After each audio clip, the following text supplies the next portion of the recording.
Bom dia professor, bom dia a todo mundo. Hoje a gente vai apresentar o trabalho sobre plano quinquenal na China, que aconteceu entre 1953 e 1957.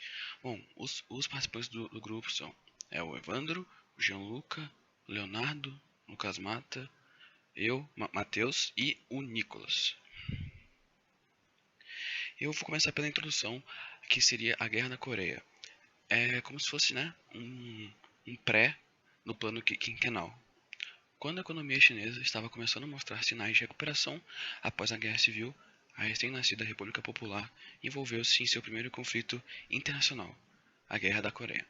A Guerra da Coreia foi um conflito que aconteceu entre 1950 e 1953 entre a Coreia do Norte e a Coreia do Sul, e iniciou-se quando as tropas norte-coreanas ultrapassaram a fronteira que separa as Coreias, dando início à invasão da Coreia do Sul. A Guerra da Coreia foi responsável pela morte de mais de 2,5 milhões de pessoas e contou com a participação de tropas norte e sul-coreanas, tropas chinesas, tropas americanas e uma modesta participação de soldados soviéticos. Ao fim da Guerra da Coreia, a colaboração com a União das Repúblicas Socialistas Soviéticas, URSS, estava fortemente reforçada. Por conseguinte, os líderes da República Popular da China optaram por seguir o modelo soviético de desenvolvimento. Somente com o primeiro plano quinquenal, que foi de 1953 a 1957, foi que os ideais de desenvolvimento soviéticos foram adotados. Por meio disso, a China passou a transformar os meios de produção e almejou grandes avanços econômicos. O progresso da indústria passou a ser visto como um valor fundamental para o desenvolvimento econômico do país. Tinham dois objetivos principais do plano. O primeiro foi transformar a China em uma potência industrializadora. Por conta disso, 88% do PIB era centralizado em melhorar a indústria. O segundo objetivo foi que eles almejam o plano de descentralização das costas, ou seja, tirar as indústrias das áreas costeiras do país e levarem elas para o meio do país com finalidade de povoar e haver uma maior utilização das terras. Buscaram também aumentar a qualidade de vida da população.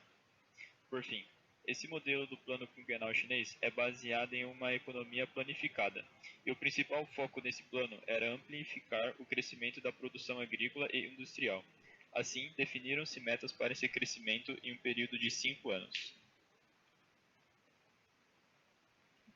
Neste período, houve uma grande evolução e um grande crescimento na industrialização da China. No plano, houve uma modificação no sistema de produção do país, tendo crescimento em diversos setores, seja a produção de bens de consumo, bens de produção ou agricultura.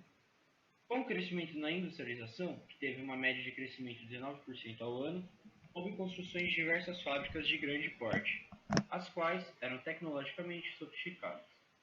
Foi dado prioridade para as indústrias de base, como por exemplo as indústrias petroquímicas, as siderúrgicas, indústrias metalúrgicas e até as indústrias de engenharia pesada.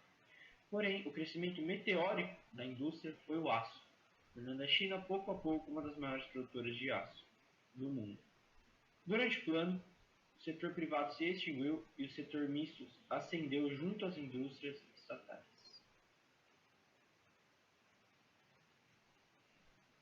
Agora eu vou falar um pouco sobre a agricultura. O desenvolvimento da mesma se dá em função do progresso industrial nos setores de arroteamento, hidráulico, adubos e mecanização. Ou seja, se é verdade que a agricultura financia a industrialização, é inegável que ela nada no progresso tecnológico que a industrialização traz. A coletivização das terras, que transfere 47 milhões de hectares para aproximadamente 300 milhões de pessoas, tem como consequência a extrema divisão da terra, algo em torno de 2 terços de hectare por família. Tal fato é absolutamente justificável se levar em consideração que há apenas 17% do solo chinês cultivável para uma vasta demanda de famílias camponesas. Assim, a coletivação das terras leva a maioria ao cultivo de uma agricultura de subsistência. Aproximadamente 90% da terra cultivável era de propriedade coletiva, o restante se dividiria entre propriedades estatais e privadas. Contudo, é evidente que a China não era autossuficiente na produção de alimentos, ou seja, capaz de satisfazer a vasta demanda por alimentos no país. Dessa forma, importava cereais da União Soviética, especialmente da região extremamente fértil da atual Ucrânia. O comércio exterior se tornava possível, visto que agora a China exporta seus bens de produção, cuja produção de excedentes era constante. E apesar da falta de investimento estatal na agricultura, a produção agrícola aumentou substancialmente com um aumento médio de 4% ao ano. E a China também passou a importar cereais, especialmente da URSS, para satisfazer a demanda local.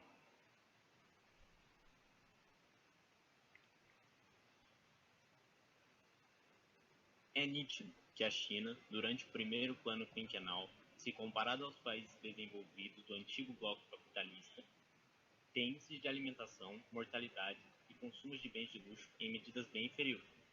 O primeiro plano quinquenal não representa o desenvolvimento pleno da China, mas sim a primeira grande fase de progresso de uma economia que atravessou uma guerra civil e uma segunda guerra sino-japonesa menos de 10 anos antes do plano. Se é durante os primeiros anos do Partido Comunista no poder que se divulga tantos resultados positivos, é a industrialização o propulsor de boa parte deles. É evidente que a industrialização é que torna possível as ações do governo terem alcançado êxito. Ela é responsável por levar o progresso às civilizações.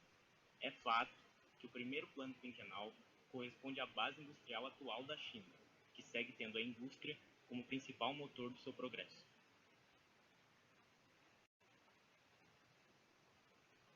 Já o grande salto foi quando o líder Mao Tse-tung ele propôs que tivesse uma grande reforma na economia do país. Ele acabou implantando várias reformas para tentar tirar o país da crise, mas acabou falhando. Uma delas foi a Comuns Populares, que nada mais era do que uma cooperativa de produção agrícola que buscava suprir a propriedade privada, e eles eram mais ou menos de 20 a 30 mil pessoas cada um. O Grande Salto pretendia também superar a divisão entre o campo e a cidade, instituída pelo capitalismo desde sua gênese.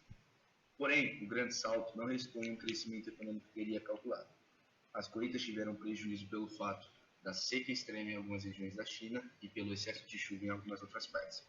O fracasso do Grande Salto para frente enfraqueceu a liderança de Mao Tse-tung, fazendo que ele tentasse reconquistar o prestígio através da Revolução Cultural em 1966.